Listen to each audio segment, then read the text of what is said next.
ಆ ಊರಲ್ಲಿ ಮಹಿಳೆಯರು ಮುಟ್ಟಾದ್ರೆ ಊರಿನ ಶಾಲೆಯಲ್ಲೇ ದಿನ ಕಳಿಬೇಕು. ಮಳೆ ಚಳಿ ಬೆಸಲಿರಲಿ 3 ದಿನಗಳ ಕಾಲ ಶಾಲೆಯಲ್ಲೇ ಕಾಲ ಕಳಿಬೇಕು. ಎಂತಹದ್ದೊಂದು ಅನಿಷ್ಟ ಪದ್ಧತಿ ಇರೋದು ಚಿತ್ರದುರ್ಗ ಜಿಲ್ಲೆ ಹೊಳಲ್ಕೆರೆ ತಾಲೂಕಿನ ಗುಂಜಿನಗೂರು ಗೊಲ್ಲರಹಟ್ಟಿ ಗ್ರಾಮದಲ್ಲಿ. ಈ ಬಗ್ಗೆ ಸುವರ್ಣ ನ್ಯೂಸ್ ವರದಿ ಪ್ರಸಾರ ಮಾಡಿತ್ತು. ಈ ಸುದ್ದಿಯನ್ನ ನೋಡಿದ ಬಿಇಒ ತಿಮ್ಮಣ್ಣ ಹಾಗೂ ಇತರೆ ಅಧಿಕಾರಿಗಳು ಸ್ಥಳಕ್ಕೆ ಭೇಟಿ ಕೊಟ್ಟಿದ್ದಾರೆ. ಮಹಿಳೆಯರು ಹಾಗೂ ಯುವತಿಯರು ಇಲ್ಲಿರೋದು ಸರಿಯಲ್ಲ, ಇದು ಹಲವಾರು ವರ್ಷಗಳಿಂದ ನಡೆದುಕೊಂಡು ಬಂದರೂ ಕೂಡ ಇನ್ನು ಮುಂದೆ ಕ್ರಮ ತೆಗೆದುಕೊಳ್ಳಲಾಗುತ್ತೆ. ಇದರ ಜೊತೆಗೆ ಇವರಿಗೆ ಕೃಷ್ಣ ಕುಟೀರವನ್ನ ಕಟ್ಟಿಸಿಕೊಡುವಂತೆ ಜಿಲ್ಲಾ ಉಸ್ತುವಾರಿ ಸಚಿವರಲ್ಲಿ ಮನವಿ ಮಾಡಲಾಗುವುದು ಅಂತ ಹೇಳಿದ್ರು.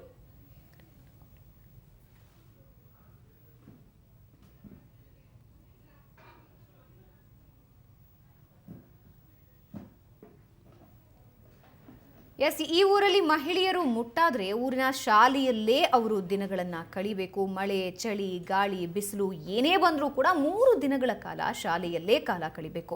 ಎಂಥದ್ದೊಂದು ಅನಿಷ್ಟ ಪದ್ಧತಿ ಇರೋದು ಚಿತ್ರದುರ್ಗ ಜಿಲ್ಲೆ ಹೊಳಲ್ಕೆರೆ ತಾಲೂಕಿನ ಗಂಜಿಗನೂರು ಗೊಲ್ಲರಹಟ್ಟಿ ಗ್ರಾಮದಲ್ಲಿ. ಈ ಬಗ್ಗೆ ಸುವರ್ಣ ನ್ಯೂಸ್ ವರದಿ ಪ್ರಸಾರ ಮಾಡಿತ್ತು. ಈ ಸುದ್ದಿಯನ್ನ ನೋಡಿದ ಬಿಇಒ ತಿಮ್ಮಣ್ಣ ಹಾಗೂ ಇತರೆ ಅಧಿಕಾರಿಗಳು ಸ್ಥಳಕ್ಕೆ ಭೇಟಿ ಕೂಡ ಕೊಟ್ಟಿದ್ರು.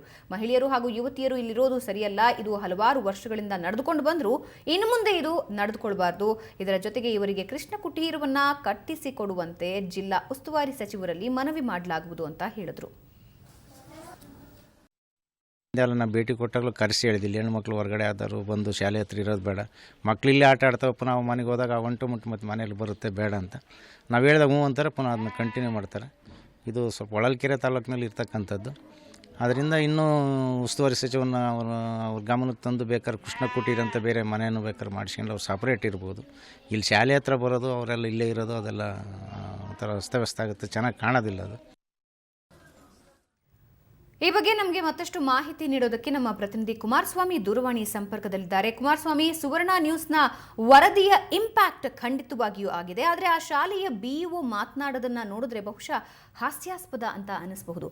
ಕೃಷ್ಣ ಕುಟೀರವನ್ನ ಕಟ್ಟಿಸಿಕೊಡೋದಕ್ಕೆ ಸಚಿವರಲ್ಲಿ ಮನವಿ ಮಾಡ್ತೀವಿ ಅಂತ ಹೇಳ್ತಿದ್ದಾರೆ. ಅಂದ್ರೆ ಆ ಅನಿಷ್ಟ ಪದ್ಧತಿಯನ್ನ, ಅಂದ್ರೆ ಮನೆಯಿಂದ ಹೆಣ್ಮಕ್ಳು ದೂರ ಇರಬೇಕು ಅನ್ನೋ ಪದ್ಧತಿಯನ್ನ ಮುಂದುವರಿಸೋದು ಅಂತ ಪ್ರಯತ್ನ ಮಾಡ್ತಿದ್ದಾರಾ, ಹೇಗೆ?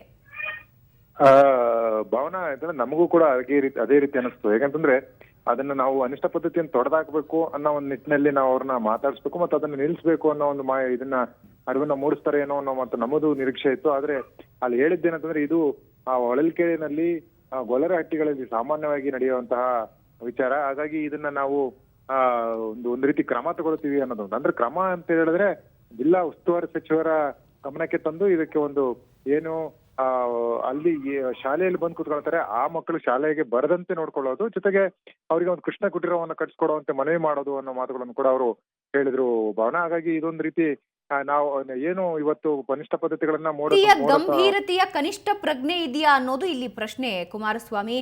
ಮಳೆ ಗಾಳಿ ಬಿಸಿಲು ಅನ್ನದೇ ಆ ಶಾಲೆಯಲ್ಲಿ ಇರಬೇಕು ಅನ್ನುವಂತಹದ್ದು ಅದೇ ಒಂದು ದೊಡ್ಡ ಅನಿಷ್ಟ ಪದ್ಧತಿ. ಆ ಅನಿಷ್ಟ ಪದ್ಧತಿಯನ್ನ ಮತ್ತಷ್ಟು ಪುಷ್ಟೀಕರಿಸಿ ಒಂದು ಕೃಷ್ಣ ಕುಟೀರ ಕಟ್ಟಿಸ್ತಾರಂತ ಇದೇ ಕಾರಣಕ್ಕೆ ಇವರು.